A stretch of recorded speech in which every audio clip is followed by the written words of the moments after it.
Welcome to SAG-AFTRA Foundation's Conversations at Home program. I'm Variety TV editor Michael Schneider. And before we're joined by our guest today, I want to let you know that the SAG-AFTRA Foundation is a nonprofit organization that relies entirely on donations to provide emergency assistance and free educational programs to SAG-AFTRA artists. This conversation is made possible thanks to the generosity of our supporters. Over the past year, the foundation has given over $7 million in COVID relief to more than 7,500 performers. If you are a SAG-AFTRA artist and need help, please ask. And if you can help, please give. Information can be found in the description of this video. And thank you so much for your support.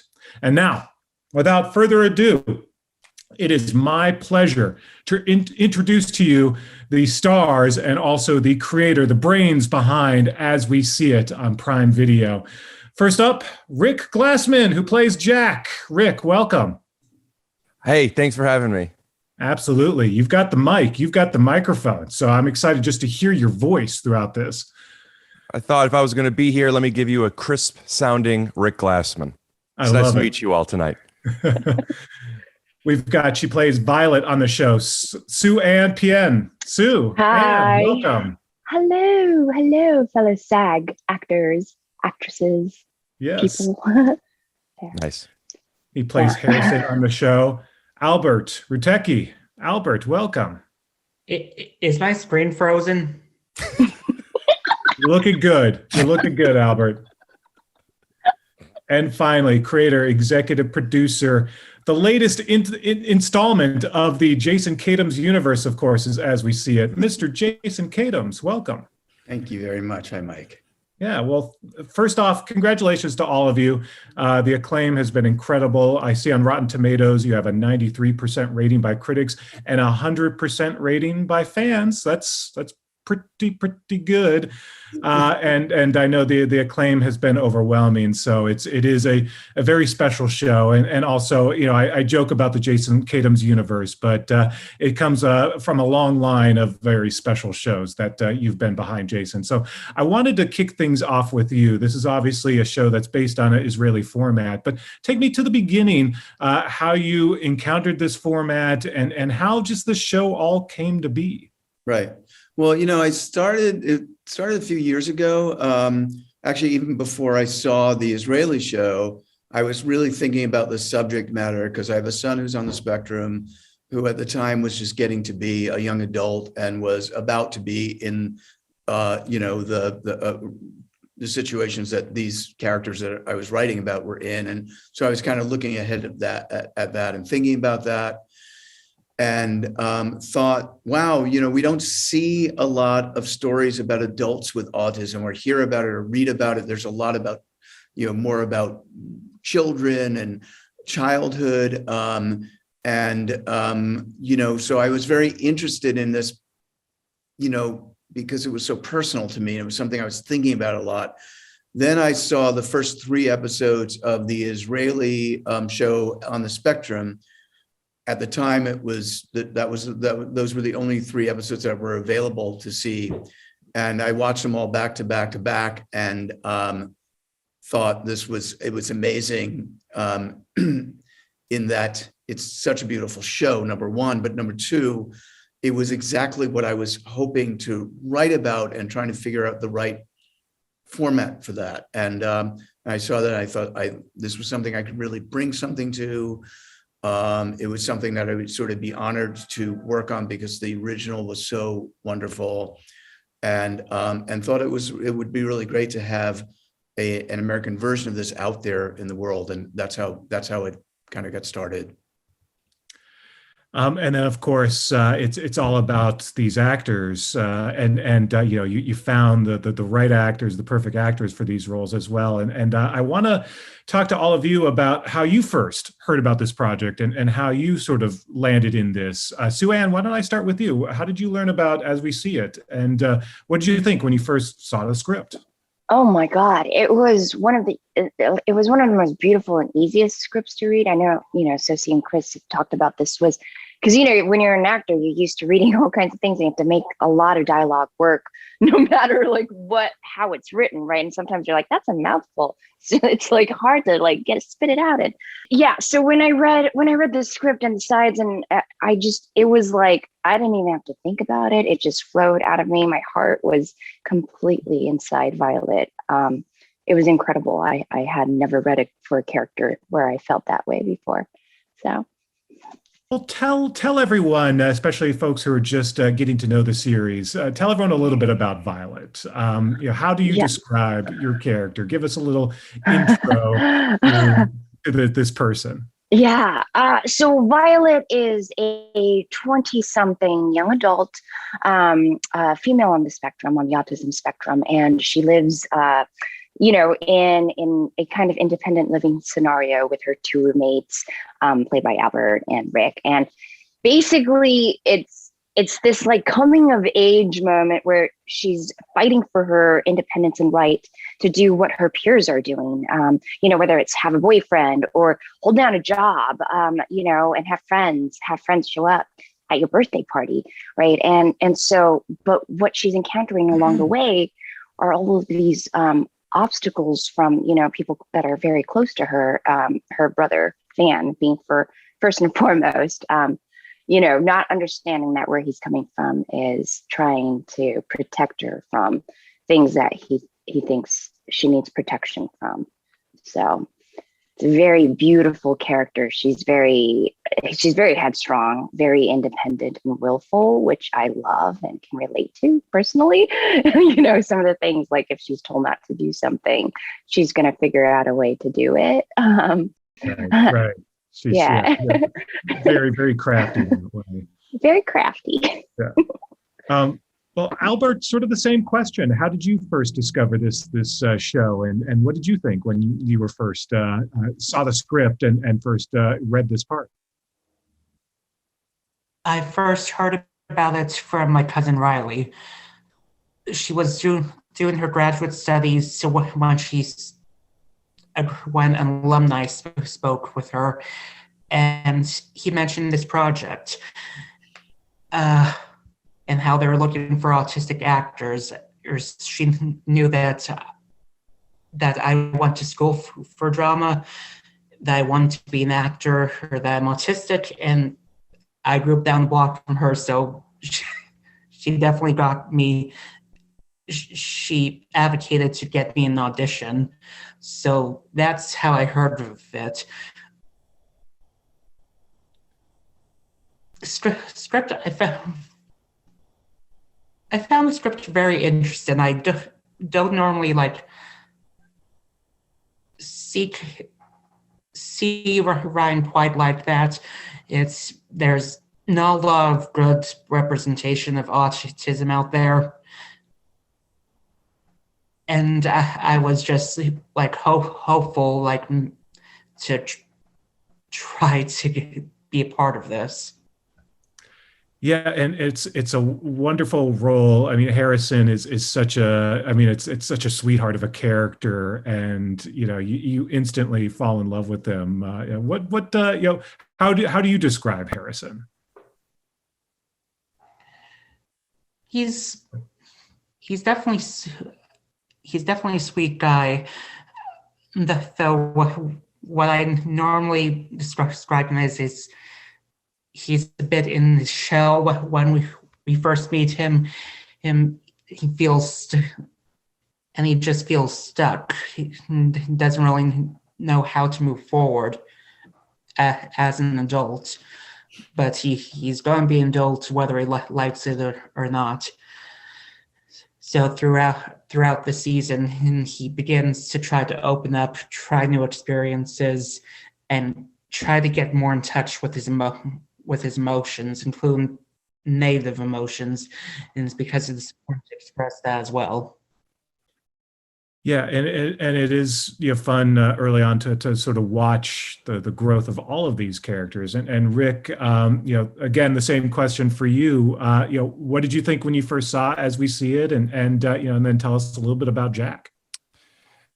I saw a announcement in Variety, probably because I get a lot of emails from Variety that I've I just guess I've kept them on. Yeah, sorry about that. I know we're probably sending you too many, but no, listen, you find out about what's going on in the Oscars and in Ukraine at the same time. And it was a big picture of from a steakhouse all the time. What'd you say? Nothing. I'm just thinking about all the notifications I get from steakhouses for everything. Yeah, those aren't from Variety. Those aren't from us. And I saw a picture of Jason, whom of which I know Jason's face just because I've been a fan of his for a bit. And you get a lot of notifications, but you're like, oh, let's see what's going on with Jason. And it just announced that there's a show that I had not heard of at the time on the Spectrum, the Israeli show, and that they're remaking it. And that was exciting because it's Jason Katims. And I was also at the time diagnosed with autism about 3 years ago. And it changed my life for so many positive reasons. And it isn't an identity of mine, but it was something that I felt like, there are some things that you want to do. There's some things that you wish you could do. And there's something that you feel you'd be great at. And I felt like, well, this is something I would like to be able to go in for. I've been here a decade. I've auditioned, for 20 things probably. You don't get, there's only so many times you go in. And I was just fortunate enough to go in for this and connect with it enough to do the show. But I guess it's pretty standard. Could I do this? And then I got lucky that I got an audition. And then tell you about Jack. Jack is a young adolescent, and I would love to win an award just for playing in my 20s. But he's an only child, a single parent household. So his life somewhat literally revolves around him, as it needed to, at least from his perspective, growing up and having special attention brought to him. And outside of just his own obstacles of lack of awareness, he just feels like that he was in this bubble and he was protected. And then you get to an age, like Jason was saying, when you're not a kid anymore and you have to learn how to maintain eye contact if that's what makes other people comfortable. Sometimes you have to learn how to watch your words and care about other people's perspectives and make friends and be a professional. And it's hard for him because he doesn't have the tools, and he's smart, and he's able to do his job. His job is to code and make this thing, and he could do it, but he doesn't realize, and I connect very much to this from pre to post diagnosis. Your job isn't just to do that. Your job is to be liked. Your job is to make people feel safe and comfortable. And your job is to make other people's jobs easier, not just fix the program. And because his father is sick and he relies on his father on surface for money and financial support, but as we realized throughout the show, he also relies on him because he's his friend and one of the closest people in his life. He's kind of obligated to take into consideration other people's feelings, his father's sickness, and which opens up the door to love interests and his roommates and paying attention to how people feel. And there's a couple of moments that I think are so pretty of you could see that Jack doesn't fully understand what's happening with how other people are feeling, but he does know he doesn't know. And it's like even in the script, it's when he asks his dad, "How are you feeling?" It's a weird question for him because that's not the way he communicates, but he was almost forced to. And then he starts to do it, and he grows from it. And it's really nice to see because it's in very much a different way, but from the awareness aspect, what I went through not too long ago of just like, oh, people don't think the exact same way as me. That's crazy. You have a different thought than me. You're wrong, and just to be able to do this in the show. Yeah. And that's such a touching moment. You mentioned the moment that Jack has with his father, played by Joe Mantegna, who of course is an amazing actor. And just that moment where Jack asks him, "How are you feeling?" And for the first time, like probably asked that question. And that moment is such a great part of, just one example of the show. And Jason, so back to you, kind of run me through the casting process. This is a SAG-AFTRA panel, so this is something that I know everyone watching is going to be very curious about. What you were looking for? What was this process like? Where did you find these three actors? Did you do anything differently this time that maybe you haven't done with some of your other shows in finding the right actors for these roles? Right. It was actually a different process than it typically is. The first thing is I started very early. The day that Amazon called to say they were greenlighting the pilot, the very first call I made was to Cami Patton, who was our casting director. Well, wasn't a casting director yet on the show. There was nobody who worked on the show yet. And usually the first thing you do is you try to figure out who your director is going to be and your designer and your producer. But I had this instinct about this, that the casting of these three leads was crucial, in even more so than in other projects. And I had an instinct to want to try to cast the show authentically. And this was several years ago now. So it wasn't even in the 3 years between where we are now and where we are 3 years ago. It's changed a lot. So the idea of casting authentically was, I would say, even more unexpected, or not the normal road to go down then than it is now, a few years later. So I really wanted to. I thought that I had a great deep sense of responsibility about telling this story, making it feel true and real, and trying to get it right. As I said, it's a personal story to me. I didn't want to, like, my nightmare was to do this and have it come off like a fake version of this. And I thought, well, the way to start is with casting it authentically. And so Cami went out and did, a search for actors. She did in one way, it was the normal channels through agents and agencies. And in another way, it was through other channels. Trying to go to organizations, going to find acting groups, and going all over the country to find people. And we got to the point where we had these wonderful, actors. We had about 10 or 12 people who were all neurodiverse, who for these three roles. And and then it became, okay, so how do we choose who are going to be these three leads? And again, I wanted to do it a little differently. So rather than go to the sort of traditional screen test route, we brought all of these actors. I think there was maybe 10, 11 in total. Maybe you guys remember. Brought them all to my office in Santa Monica, and we set up my office to look a little like the living room set in the show. So we had a couch and a couple of chairs. We had our DP came and helped me out and set up 2 cameras, so we could actually sort of record it. They could do the scenes, not like, and I had a couple of friends come in and play the Mandy character and the Van character. So we had actors in all these roles, and they could not think about oh, I'm in an audition now, and they could look at it as I'm doing these scenes. And they were very nice. Almost like you were doing the show, right? And the way we shoot the show, because we shoot the show this way with 3 cameras, and you just act it, you do it, and we capture it. And that's the way we did it. And we just kept mixing and matching and putting different actors together.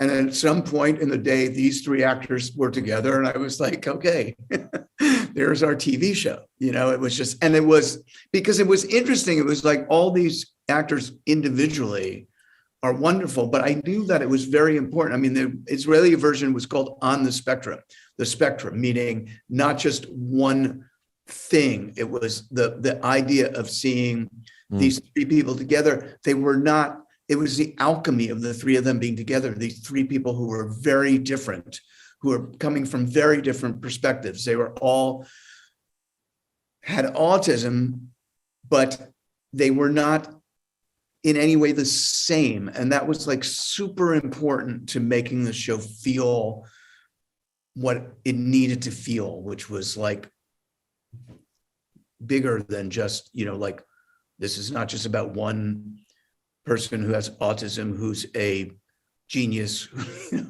like what you're used to seeing. I wanted to feel real. And so in any case, so that was the process. And we found those three actors, we brought them to Amazon. They were like, okay. And that's how we did it. And 12 years later, here we are. Yeah, it took it took longer than usual. Well, and Jason, you mentioned, I mean, you've written obviously about autism in the past on Parenthood, for example. But I'm curious, both for you, but also for the actors, in sort of how you feel Hollywood has gotten it right and wrong, especially in recent years. What has your sense been in terms of representation and what you've found is sort of maybe misconceptions out there or maybe ways that, Hollywood is starting to maybe get it more right than it used to? Right. Are you noticing a change in how characters are portrayed who are on the spectrum? Yeah, I am noticing that. I mean, even from my own personal, experience of writing about this story and producing these stories when I did Parenthood, it was like what was revolutionary at the time of doing Parenthood was literally saying the word autism on a broadcast show and having the character portrayed as being a series regular character that we followed for 100 episodes, and we followed their journey in a way that was as accurate as we could tell it. And that was what was, I think, revolutionary about about that show. But I will say that it never even occurred to me to cast it authentically. It wasn't even something that was thought of at the time. And if I had thought about it, I don't think it would have been embraced, honestly, by the network. It was enough. It was hard enough to literally just say autism, and to say that word and talk about it. And then fast forward to what now doing this, when I made the call to Amazon and said, listen, I'd like to try to cast this authentically. And I was bracing myself for the response of, okay, yeah, that's interesting. Let me talk to the team and get back. I was bracing for the, for resistance, frankly. And their response was, yes, we were thinking the same thing. We were going to call you about that. So I feel like it has changed. Not to say there isn't a very, very long way to go, but I think it has changed. And one of the things that I thought is also important that we wanted to explore in telling this story is, one of the actors who came in and auditioned that day that I just talked about was Robbie Clayton, who's a wonderful, actor. He didn't get the role of Jack, but we cast him as Jack's boss. And we cast him in a role that was not a neurodiverse role. So that was another aspect to it. What was really important was to say, we're casting this authentically. And this is not about actors who have autism who can only play characters with autism. And I think that comes through. And I think that everybody who does watch the show, one of the things they'll see right away is they'll see that these three actors here they're not really good actors with autism. They're really wonderful actors, and I feel like that's, so I feel, yes, it's an evolving picture. There's a long way to go in casting authentically and feeling like the world that we live in is represented when we make TV shows and make movies. But I feel like there definitely has, in my own experience, there has been growth and progress.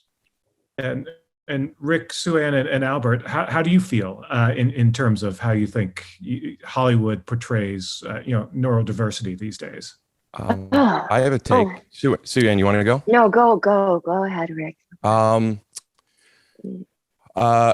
I actually have such a strong point of view on this, and I want to find a way. How do I keep this to around a minute? But Jason talking about casting for not the only reason, but one of the sincere reasons is, authenticity, and just so you could tell the story the most realistically as possible, just even as on a superficial standpoint. How do we make this project the most honest, right?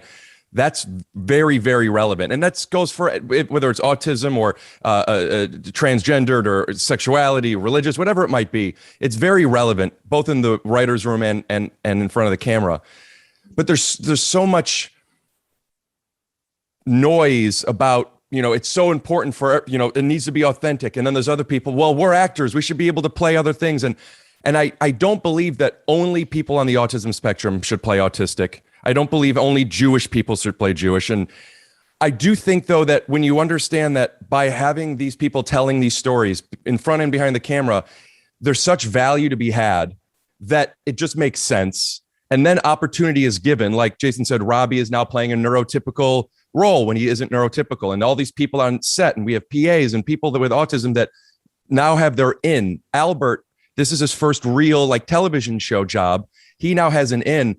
It gives people an opportunity to then expand and do other things. So I just think if it's not just because this idea of showing goodwill and look what we're doing and what we're supposed to be doing, but really understanding the value of having authentic people telling an authentic story, then it isn't about being fair. It's just being efficient and just broadening the opportunity for more people. I don't know if I was concise enough. I just think that because of this show, we now have this opportunity to now get your foot in the door and you could do other things. And I think that's important, whether it's a disability or anything otherwise. I'm going to cut myself short because I That was great. That was great, Rick. And Sue-Ann, I know you wanted to add to that. Yeah, I mean, for one, I'm playing an Asian female who's autistic. And that's, I grew up thinking that there was something wrong with me, right? So just the visibility that there's Asian people who are autistic is going to be, I think life-changing for autistic people in the Asian community. It's just so groundbreaking. I'm just very moved by by what Jason did, but because you can just feel everything was made out of love, right? There's, I've been acting since 2004, and if I wasn't autistic, I would have quit. There's no way. There's no roles for me. Every role I had to put on an Asian accent or something, right? And so the only reason I'm doing it was because I have, I love it. I have a special interest in this, and I've never been on a set where this project was created out of love, and it was just so different. I've been on many, many different sets, sets with Academy Award winning directors, Emmy Award winning directors, like Jason is, but oh my gosh, it was like heaven to show up to work every day, because the kindness and love and care that everybody had, because there was people who had loved ones who were on the spectrum in front of and behind the camera, or were on the spectrum themselves. And you could just tell something really special is happening. This is very different in Hollywood. And I hope the world gets it. They're getting this. And Albert, Rick mentioned, this is your first major TV role. Tell us about that experience. What has this been like for you in doing this, being on set and experiencing the show, being out in the world now?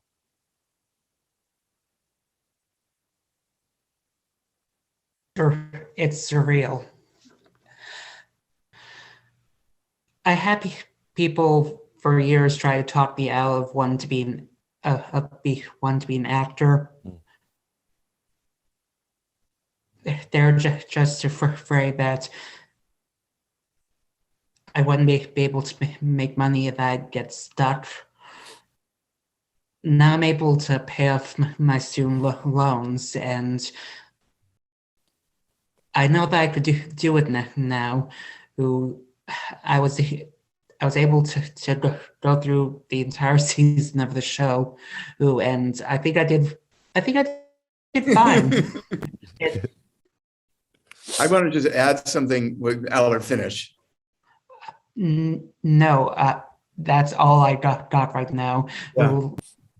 I'm sorry. No, but just to add to what Albert was saying when he said that he was able to get through the first season, he didn't get through the first season. He thrived in this most amazing way, and I think all of us here saw that Albert was, somebody who I knew that he had I knew that he was new, and when we first started, filming. I think he was nervous to start, and he was wonderful from the beginning. But I watched a growth in him as an actor, and a comfort and sort of start to sink in, and a trust in this process, and to see what he did, and it was only that watching what he was capable of doing was that what made me be able to write in the final episode of the season. Albert has a very explosive and upsetting and really big moment, which I don't want to spoil, but it was a very big moment, and it's something that is for any actor to take on, I think is challenging, and it was.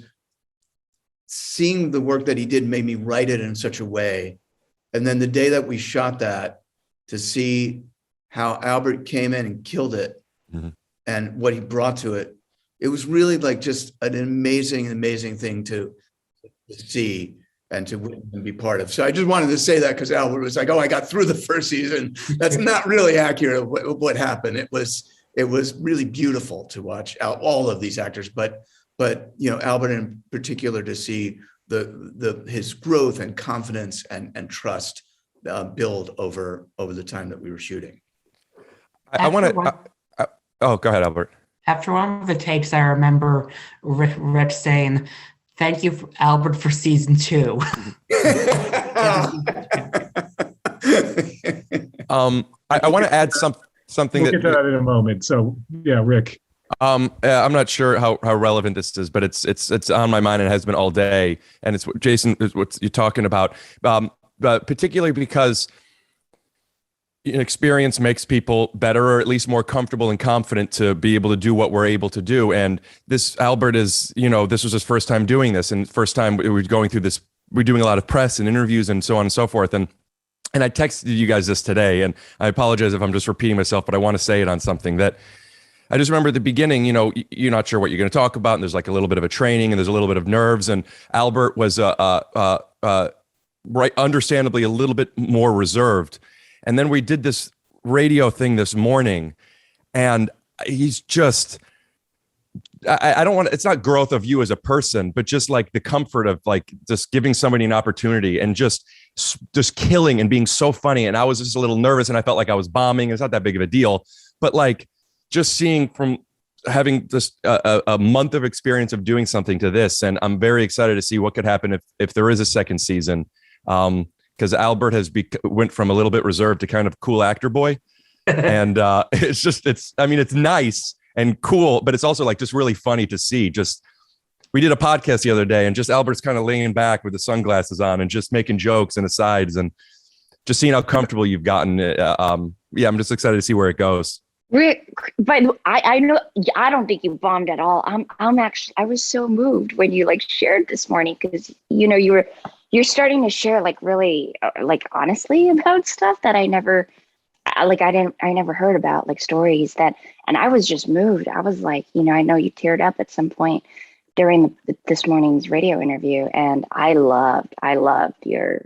loving when you go there too. So you don't get laughs, you're bombing. That's the way I was raised. Thank you. I mean, I got to say, it sounds like, the show really has, had such a positive impact on all of you. So that's fantastic. Tell me real quick, I want to get a couple of stories from the set, favorite moments, either on screen or behind the screens. Albert, you're raising your hand. Let's go. What's your favorite moment? I got 2 of them. One is Violet's party scene, specifically the cake. Not only did the cake survive one of the takes despite her flinging it across the entirety of the room, but two of the actors ate from the floor cake at one point, and we cheered them on. My other favorite thing is just the bed scene with Rick and Sue-Ann. And if it was very intimate and a very intimate and vulnerable scene, and I felt like we did a good job with it, and we also still got to goof off a bit when the camera wasn't rolling, like Rick and me cuddled at one point. And it was just, we were able to have a good time on the set. Yeah. Very cool. Very cool. How about you, Sue-Ann? You got a favorite moment from that? Oh my gosh.